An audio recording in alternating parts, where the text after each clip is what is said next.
Michael Bradford stood in the emergency board meeting, his expensive suit drenched in sweat, when Rebecca Stone, our CEO, asked him the question that made his face turn white. Michael, why have we been locked out of our own client management system for 72 hours? 2 weeks ago, he'd called me into his office and fired me for redundancy with a smug smile. He thought I was just another disposable employee. He thought he could replace me in a week. He had no idea that I held the keys to the entire kingdom. This is the story of how I made a VP realize that some people aren't redundant, they're irreplaceable. And trust me, watching him beg was worth every second. My name is Jessica Chen. For 5 years, I'd been the Senior Systems Administrator at Horizon Digital Solutions, one of the fastest-growing marketing tech firms in San Francisco. At 28, I was single, living in a tiny studio apartment and completely devoted to my work. I'd built Horizon's entire back-end infrastructure from the ground up, every server, every database, every security protocol. When I started, we had 12 clients. By this time, we had over 300. I didn't just know our systems, I was our systems. I worked 60-hour weeks. I answered emails at 2 in the morning. When servers crashed on Christmas Eve, I was the one fixing them while everyone else was opening presents. I loved my job. I was brilliant at it, and everyone knew it. Everyone except Michael Bradford. Michael Bradford was hired as VP of Operations 8 months before this story begins. 6'1", salt and pepper hair, and the kind of smile that made you want to check if your wallet was still in your pocket. He came from a Fortune 500 background. At least that's what he told everyone. Lots of buzzwords, lots of synergy and paradigm shifts, but very little actual knowledge about how our company worked. From day one, something felt off about Michael. Red flag number 1 came during his first week. I'd spent 3 months designing a new security protocol that would save us hundreds of thousands in potential breach costs. I presented it in a department meeting with charts and data. Michael listened, nodded, and then 2 days later presented my entire proposal to the executive board, with his name on it. When I confronted him privately, he said, "Jessica, in the real world, it's about who presents the idea, not who has it. Consider it a learning experience." Red flag number 2 happened during our Q2 review. I'd successfully migrated our entire database infrastructure with 0 downtime, a project that typically would have required outside consultants costing $500,000. I did it for the cost of new servers. My review? Meets expectations. No bonus, no raise, no recognition. When I asked Michael about it, he said, "You did your job, Jessica. You want a medal for that?" Red flag number 3 was the hiring freeze he imposed on my department. I'd been requesting an assistant for 18 months. We were drowning in work. But Michael kept saying budget constraints, even though he somehow found the budget to hire his college buddy as a consultant at $200,000 a year. But the final straw came on a Tuesday morning in October. It was October 15th, 9:47 a.m. I was in my office reviewing server logs when I got a calendar invite. Meeting with Michael Bradford. Urgent. I walked into his office at 10 a.m. sharp. He was sitting behind his massive desk, typing on his phone, not looking up. I stood there for a full minute before he acknowledged me. "Jessica, sit down. This won't take long." Something in his tone made my stomach drop. "I'm sure you're aware we've been evaluating departmental efficiency. After careful consideration, we've decided to restructure IT operations. Your position has been deemed redundant. Today is your last day. HR will escort you out after this meeting. You'll receive 2 weeks severance." I felt like I'd been punched in the chest. My heart was racing, but I kept my voice steady. "Redundant? Michael, I built every system we have. Who's going to manage?" "We're outsourcing to a managed service provider. More cost-effective. Your knowledge is appreciated, but frankly, anyone can manage servers these days. It's not exactly rocket science." He said it with a dismissive little smile, like I was a receptionist who could be replaced with a voicemail system. "I see. And you've already arranged this transition?" "It'll be seamless. The new team starts Monday. Clean break. Better for everyone." Better for everyone. Translation: Better for his budget, better for his bonus. My hands were shaking, but not from fear, from pure, white-hot rage. But here's what Michael Bradford didn't know about me. I had a memory like a steel trap. I documented absolutely everything, and I was the only person in the entire company who knew where all the bodies were buried. Digital bodies, that is. Because while Michael was smiling his corporate snake smile, I was already thinking about the 217 unique passwords I'd created, the custom security protocols that existed nowhere except in my head, and the little insurance policy I'd set up 6 months ago, when I first started to suspect Michael was gunning for me. I understand. I assume I'll have time to create transition documentation? That won't be necessary. Like I said, the new team is experienced. They'll figure it out. Oh, they'd figure it out all right. I stood up, shook his hand, he seemed surprised I was taking it so well, and walked back to my office. Lisa Martinez from HR was already waiting there, looking uncomfortable. "Jessica, I'm so sorry. This came from above my head. I didn't even know until this morning." Lisa was one of the good ones. We'd had coffee together dozens of times. She'd fought for my raises that Michael had blocked. "It's okay, Lisa. Not your fault. I just need to grab my personal items." She nodded and waited by the door while I cleaned out my desk. What she didn't notice was me making one final login to our admin portal, accessing one specific configuration file, and changing exactly 3 lines of code. 3 lines that would make themselves known in exactly 14 days. Because here's the thing about redundancy. You don't know how important something is until it's gone. And Michael Bradford was about to learn that lesson the hard way. The next 72 hours were a blur of anger, anxiety, and, surprisingly, clarity. I filed for unemployment. I updated my LinkedIn. I reached out to my network. David Kim, our IT director, technically my former boss, though I rarely needed supervision, called me that evening. "Jess, what the hell happened? Michael just sent out an email saying you resigned to pursue other opportunities." "He fired me, David, called me redundant, said anyone can do my job." "That's insane. You're the only one who knows how half our systems work. Did you leave transition docs?" "He said it wasn't necessary. The new managed service team would figure it out." There was a long pause on the line. Oh no, Jess, please tell me you left them something." "I left detailed documentation on everything they need for the first 2 weeks. After that, well, they're experienced professionals. I'm sure they'll figure it out." I could hear David's sharp intake of breath. He knew. He understood exactly what I was saying. "Jessica, how bad is this going to be?" "That depends entirely on whether Michael calls me and apologizes in the next 14 days. He didn't call.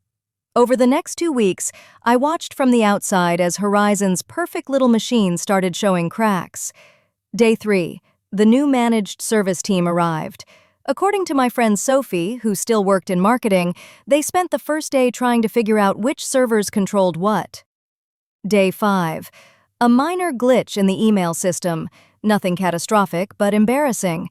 Client emails bounced for about an hour. Day 7. The backup system failed. The new team restored it, but it took them 6 hours, something that would have taken me 20 minutes. I started getting text messages. From Lisa, "Michael is getting nervous. The new team keeps asking questions nobody can answer."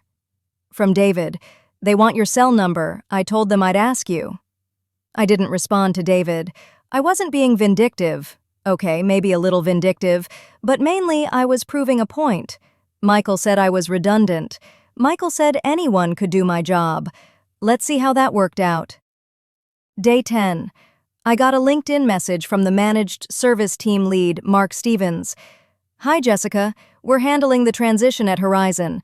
Could you answer a few questions about the authentication system architecture?" I responded professionally. "I'm no longer employed by Horizon Digital Solutions. Please direct all questions to Michael Bradford, VP of Operations." Day 12. I received an email, not from Michael, but from Rebecca Stone, our CEO. "Jessica, I hope this message finds you well. I was sorry to hear about your departure. If you have time this week, I'd love to take you to coffee and get your thoughts on potential consulting opportunities." Interesting. Very interesting. I replied that I'd be happy to meet, and we scheduled coffee for day 15, one day after my little insurance policy would activate. Day 14 came on a Monday morning. I was in my apartment, drinking coffee and scrolling through job postings when my phone started buzzing. Text after text. "David, Jessica, call me, emergency." "What the hell is happening? Everything's down. Please tell me you know what's going on." And then, the call I'd been waiting for, Michael Bradford. I let it ring 4 times before answering. "Hello? Jessica, we have a situation. The client management system is completely locked. The new team can't access it. We need your help." No hello, no how are you, no sorry for firing you, just demands. "I'm sorry, Michael, but I'm redundant, remember? Anyone can manage servers. I'm sure your experienced team will figure it out." "Jessica, this isn't the time for games. We have clients calling. This is a crisis." "It sounds like you need someone who knows your systems inside and out. Unfortunately, you let that person go 2 weeks ago. Have you tried calling the managed service provider? You know, the cost-effective solution?" His breathing got heavy on the other end of the line. "What do you want?" "Excuse me? What do you want? Money? Your job back? Name your price." I smiled. This was the moment I'd been waiting for. "Michael, when you fired me, you said my knowledge wasn't valuable. You said anyone could do my job. You humiliated me. So no, I don't want to help you. Goodbye." I hung up. He called back immediately. I declined the call. He called 8 more times that day. I declined every single one. Over the next 24 hours, I watched Horizon Digital Solutions descend into complete chaos, all from my LinkedIn feed and texts from former colleagues. The client management system, the backbone of our entire operation, was completely inaccessible. No one could access client data, project files, contracts, nothing. The managed service team tried everything. They brought in their senior engineers. They contacted the software vendors. Nothing worked. Because what they didn't know was that I'd implemented a custom security protocol 6 months earlier. A dead man's switch, essentially. Every 14 days, I had to log in and verify my credentials. If I didn't, the system locked itself down in a proprietary encryption that only I could reverse. I'd documented this security feature in my personal files. I'd mentioned it in emails to David, but Michael Bradford, in his infinite wisdom, had told the new team that my documentation wasn't necessary. By day 15, Horizon was losing approximately $50,000 per hour in delayed projects and angry clients. That afternoon, I had my coffee meeting with Rebecca Stone, the CEO. We met at a quiet cafe in the financial district. Rebecca was 52, brilliant, and had built Horizon from a garage startup to a $50 million company. But she'd been hands-off with operations for the past year, trusting her VPs to run their departments. "Jessica, I'll be direct. What the hell is happening with our systems?" "What did Michael tell you?" "He said there's an unexpected technical complication with the transition, but I've been getting calls from clients all day. This isn't a complication. This is a catastrophe." I pulled out my tablet and showed her my documentation. Everything. The security protocols I'd designed, the emails where I'd warned about the importance of proper transition planning, the record of Michael dismissing my concerns. "So you're saying you can fix this?" "I'm saying I'm the only one who can fix it. That's why I was never redundant, Rebecca. Michael fired me to cut costs and boost his bonus. He didn't understand what I actually did." "What do you want?" I slid a piece of paper across the table. I'd spent 2 weeks preparing this. Reinstatement with back pay, public acknowledgement of my role, a 40% raise, Michael Bradford's resignation, and a guaranteed severance package that prevents this from ever happening again. Rebecca read it, her expression unreadable. "That's extensive." "Rebecca, you're losing $1 million a day right now. My demands cost you a fraction of that, and I'm the only person who can stop the bleeding." She looked at me for a long moment, then smiled. A real smile, not a corporate one. "Michael said you were a pushover. He was very wrong." Yes, he was. "I need to make some calls. Can you come to the office tomorrow morning? 9 a.m.? We'll have an emergency board meeting." I agreed. That night, I got a voicemail from Michael Bradford. His voice was shaking. "Jessica, please. I made a mistake. I'm sorry. Just please help us fix this. We can work something out." Too little, too late. I walked into Horizon's main conference room at 9 a.m. on day 16, wearing my best interview suit. The emergency board meeting was already in session. Rebecca Stone sat at the head of the table. Board members I'd never met lined both sides. David Kim was there, looking relieved to see me. Lisa Martinez sat in the corner taking notes. And Michael Bradford sat at the far end, looking like he hadn't slept in days. "Thank you for coming, Jessica. I've briefed the board on the situation. We'd like to hear directly from you what happened and what you need to resolve this crisis." I set my laptop on the table and connected it to the main screen. 2 weeks ago, Michael Bradford terminated my employment, citing redundancy. He stated that my role was unnecessary and that our systems could be easily managed by an outsourced team. I pulled up the first slide, Michael's own email to HR justifying my termination. This is his official justification. As you can see, he describes my position as low skill and easily replaceable. What Michael didn't understand is that over 5 years, I'd built Horizon's entire infrastructure using custom solutions designed specifically for our needs. I implemented security protocols that don't exist in any manual or textbook. I created systems that require specialized knowledge to maintain. I pulled up my documentation, page after page of technical specifications. I tried to explain this to Michael during my termination meeting. I offered to create transition documentation. He told me it wasn't necessary. One of the board members, an older gentleman named Harrison, spoke up. "So you're saying you sabotaged our systems?" "No, sir. I'm saying I implemented a security protocol that requires regular administrative verification. It's actually best practice in IT security, prevents unauthorized access if an admin account is compromised. I documented this protocol in my quarterly security reports." I pulled up those reports. They'd been sent to Michael's email. He'd never read them. Michael told the transition team that my documentation wasn't important. The managed service provider, despite being experienced professionals, didn't know about this security layer because Michael never shared my files with them. "Can you unlock the system?" "I can. The question is whether you want me to." Michael stood up, his face red. "This is extortion. She deliberately locked us out. She's holding the company hostage." "Actually, Michael, I'm doing exactly what you told me to do.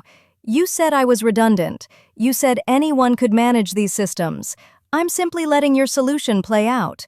The managed service team you hired has had 16 days to figure this out. If they're as good as you claimed, they should be able to resolve this without me." The room went silent. "Michael, sit down." He sat, but his hands were clenched into fists. "I'm not holding anyone hostage. I'm simply no longer employed here. You have no legal right to my knowledge or my labor. If you want my help, we can discuss the terms of a consulting contract." I slid a copy of my demands across the table to Rebecca. One of the board members, a woman named Patricia, read them and looked up. "These are reasonable, actually, given the circumstances." "We're losing how much per day right now?" "Approximately 1.2 million. "Then this is a no-brainer. Jessica, we agree to your terms. Please fix our systems." Michael looked like he'd been slapped. "You're just going to give in to her demands? She did this deliberately." "Michael, be quiet. You created this situation. You fired our most critical employee without understanding what she did. You ignored her warnings. You dismissed her documentation. And now you're costing this company millions." She turned to me. "Jessica, in addition to the terms you've outlined, I'd like to offer you the position of IT director, replacing David, who will be promoted to CTO. David, are you okay with this?" David was grinning. "More than okay. Jess should have been my boss a long time ago." "Then it's settled. Jessica, welcome back. Now please, fix our systems. I opened my laptop, logged into the administrative portal, and entered my verification credentials. Within 30 seconds, the system unlocked. Everyone's phones started buzzing simultaneously as access was restored. Michael, you're suspended pending a full review of this situation. Please leave your badge with Lisa and go home. Michael's face went through about 15 different emotions in 3 seconds. Shock, anger, disbelief, fear. Rebecca, you can't. I can, and I am. This is the single biggest operational disaster in this company's history, and it happened entirely because of your incompetence and ego. Get out. Lisa stood up and held out her hand for his badge. He stood there for a moment, looking at me with pure hatred in his eyes. You planned this. You set me up. No, Michael. I protected our company with proper security protocols and documentation. You ignored both. I didn't set you up. You set yourself up. He threw his badge on the table and stormed out. The door slammed behind him. Rebecca looked at me. Welcome back, Jessica. Don't ever leave us again. In the weeks that followed, the dominoes kept falling for Michael Bradford. The board investigation revealed that he'd inflated his resume. His Fortune 500 experience was actually a 6-month stint as a middle manager at a company that went bankrupt. He'd been fired from his previous job for similar cost-cutting disasters. He'd also been skimming from departmental budgets, routing money to his consultant friend who did essentially nothing. That was embezzlement. Legal got involved. Michael was terminated for cause. No severance, no references. And because of the embezzlement charges, he ended up settling with the company to avoid prosecution, costing him about $200,000, roughly his entire annual salary. His LinkedIn went quiet. Last I checked, he was working as a business consultant somewhere in Arizona, the kind of consulting that's code for unemployed. The managed service provider was fired, and we brought IT back in-house. I hired a team of 6 talented people, trained them properly, and documented everything. We became one of the most efficient tech teams in the industry. As for Horizon Digital Solutions, we recovered within a month. Clients were furious initially, but Rebecca personally called every single one, explained what happened, and offered compensation. We didn't lose a single account. David thrived as CTO. Lisa got promoted to VP of Human Resources. The company's culture shifted. Rebecca started paying more attention to operations, and toxic management became something we actively screened for. And me? I got everything I asked for. The 40% raise brought my salary to $190,000 a year. I got my title, IT Director, then Senior IT Director. I got respect. But more importantly, I learned something crucial about my own worth. For years, I'd let people like Michael make me feel small. I'd accepted the "you should be grateful to have this job" mentality. I'd worked 60-hour weeks without complaint because I thought that's what dedication looked like. Michael Bradford taught me that sometimes the only way people understand your value is when you take it away. I'm 30 now. I'm engaged to a guy I met at a tech conference. He's a software developer who actually respects what I do. We're looking at houses in Oakland. I still work at Horizon, but I set boundaries now. I don't answer emails at 2 a.m. unless it's a genuine emergency. I take vacations. I delegate. And every time I walk past the office that used to be Michael's, now occupied by a competent, respectful VP who actually listens to his team, I smile. 6 months after all this happened, I got an email from Michael. Subject line, apology. I deleted it without reading it. Some bridges aren't worth rebuilding. Looking back, Michael Bradford made one critical mistake. He confused convenience with competence. He assumed that because I made everything look easy, it was easy. He thought that because I didn't brag about my accomplishments, they weren't valuable. He forgot that the sign of a truly skilled professional is that you never see them struggling because they've already solved the problems before they become visible. The truth is, every workplace has Jessica Chens. People who hold the whole operation together with expertise and dedication, but who get overlooked because they're not loud, not political, not playing the corporate game. If you're one of those people, hear this. Document everything, know your worth, set boundaries, and never, ever let someone convince you that you're redundant when you're actually irreplaceable. Oh, and one more thing. Remember that 40% raise I negotiated? Rebecca told me later that Michael's salary had been $220,000 a year, more than twice what I was making when he fired me. After he was terminated and I was promoted, my new salary was $190,000. The company was actually saving $30,000 a year by having me instead of him. Michael didn't just lose his job, he proved that I was never the redundant one. He was. Sometimes, the best revenge isn't what you do to someone, it's becoming so successful that them trying to destroy you becomes the biggest mistake of their career. Michael wanted to erase me from Horizon's story. Instead, he erased himself. Sometimes karma needs a little help, and I was more than happy to provide it.